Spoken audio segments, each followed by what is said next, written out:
आज मेरा पोता मेरे पास भागता हुआ आया और बोला, दादी क्या मरने के बाद भी जन्म लेते हैं? मैंने कहा हाँ, मरने के बाद तो जन्म लेते ही हैं। तुम भी लोगे? मैंने कहा हाँ, मैं भी जन्म लूँगी। तो क्या मुझसे मिलने आओगे? नहीं, मुझे तो याद ही नहीं रहने का कि मेरे पोता भी है, क्योंकि मैं तो एक छोटे बच्चे के रूप में जन्म लूँगी और दुनिया में 84 लाख ऐसी ज़िंदगी हैं जो हमें जीनी ही पड़ती है। ज़रूरी थोड़ी है कि मैं इंसान ही बनूं।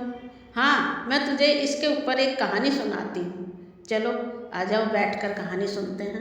एक गांव में एक नामी गिरामी आदमी था। उसके बच्चे नहीं थे। एक बार उसकी पत्नी आंगन में खाना बना रही थी। वह भी आंगन में बैठा हुआ हुक्का गुड़गुड़ा रहा था। वह उसकी पत्नी कुछ सामान लेने अंदर गई तो कहीं से एक कुत्ता आ गया। वह किसी को न देख उसने चुपके से पतीले में मुंह डाल दिया, जिससे सब्जी खराब हो गई। उस आदमी ने पास में रखा डंडा उठाया और उस भागते हुए कुत्ते के सिर पर दे मारा। कुत्ता गिर गया और तड़पने लगा। थोड़ी देर बाद ही कुत्ता मर गया। कुछ दिन बाद उस आदमी के यहाँ एक लड़के ने जन्म लिया, मगर वह पैदा होने से पहले ही मर चुका था। फिर दूसरे ने जन्म लिया, वह भी मर चुका था। तीसरा, चौथा, पांचवा, हर बार लड़का मरा हुआ होता। वह सोचते इससे अच्छा तो नहीं थे, तो हमें कोई परेशानी तो नहीं थी। उन लोगों ने किसी पंडित को बुलवाया और दोनों ने हाथ जोड़कर कहा, इससे तो हम जब ही ठीक थे जब बच्चे नहीं थे। अब तो पैदा होने से पहले ही मर जाते हैं। पंडित जी बोले, इसका एक इलाज है। अगर तुम अपने बच्चे का जन्म यहाँ के शमशान में कर सकते हो तो शायद बच्चा। उस आदमी ने कहा, नहीं नहीं, हमें बच्चा नहीं चाहिए, हम शमशान में नहीं जाएंगे। फिर उसकी पत्नी ने कहा, नहीं, मेरे साथ कोई जाए या नहीं जाए पर मैं जाऊंगी। और मैं इस बार वह बच्चे को जन्म देने के लिए शमशान में रहने लगी। समय आने पर बच्चे को जन्म दिया, पर रात में उसने देखा आसमान से एक पालना आया और वह बच्चा पालने पर लेट गया। जैसे ही पालना ऊपर उठा, उसने भी पालने को नीचे से पकड़ लिया। पालना एक बड़े दरवाजे के सामने रुका।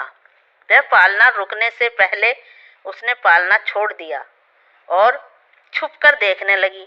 बच्चा पालने से उतरा और दरवाजे पर खड़ा होकर बोला, दरवाजा खोलो, मैं वापस आ गया।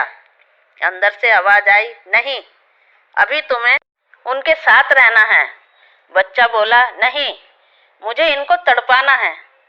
दरवाजे से आवाज आई, पर तुमने उन्हें तो बहुत तड़पा लिया।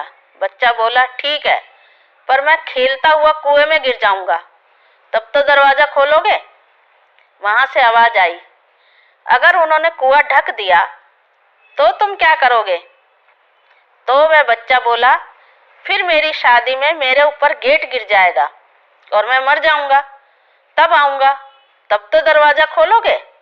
दरवाजे से आवाज आई, अगर ऐसा नहीं हुआ तो शादी के बाद मेरी शादी की दावत जो गांव वालों को देंगे, मैं गांव वालों को लड़ने के लिए उकसाऊंगा, उन्हें गालियां दूंगा, मारने दौड़ूंगा। वे लाठी लेकर मुझे मारने आएंगे और तब मैं मर जाऊंगा, तब मैं आऊंगा, फिर आप दरवाजा खोलोगे?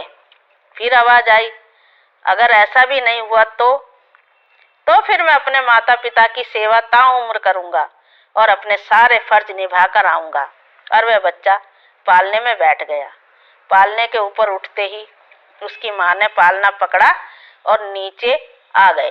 दूसरे दिन उसे लेकर वह घर आई और घर आकर उसने अपने पति को पूरी बात और यह भी बताया कि यह बच्चा हमारे घर बार बार जन्म ले रहा था, वो हमें तड़पाना चाहता है, क्योंकि यह वही कुत्ता है जिसे तुमने डंडे से मार दिया था और वह तड़पता हुआ मर गया था। अब वह समझ चुके थे कि क्या करना है जिससे यह हमारे पास से ना जाए, और उन्होंने सबसे पहले कुआं बंद करवाया। बड़ा होने पर उसकी शादी की, पर उन्होंने कहा, हम शादी मैदान में करेंगे, वहाँ कोई गेट नहीं होगा। शादी तो आराम से हो गई, पर घर आने पर जब गांव वालों को दावत देनी थी तो उस आदमी ने 4-5 हट्टे कट्टे आदमी बुलाए और उनसे कहा, मेरे लड़के को गांव वालों के खाना खाने तक पकड़कर रखना। इसे कमरे में बंद करके बाहर मत निकलने देना। उन्होंने भी उसे वहाँ से दूर ले जाकर कहीं बंद करके रखा। अब उन्हें लगा कि अब यह लड़का कहीं नहीं जाएगा, तो उस लड़के को बुलाकर उन्होंने कहा, हम जानते हैं तुमने हमारे घर जन्म क्यों लिया है। पिछले जन्म में तुम क्या थे, पर इस जन्म में तुम औलाद हो। औलाद से बढ़कर कोई दुख नहीं होता।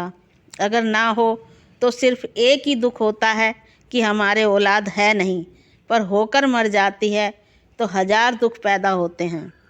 खाते पीते सोते जागते सभी जगह वह बच्चे का चेहरा याद आता है। हमसे गलती हुई, हम अपनी गलती की क्षमा मांगते हैं। और उस लड़के ने भी हाथ जोड़कर अपने माता पिता से माफ़ी मांगी और अपनी पत्नी के साथ वह उन दोनों की सेवा करने लगा और हंसी खुशी से रहने लगे। धन्यवाद। आशा है ये कहानी आपको पसंद आई होगी। धन्यवाद।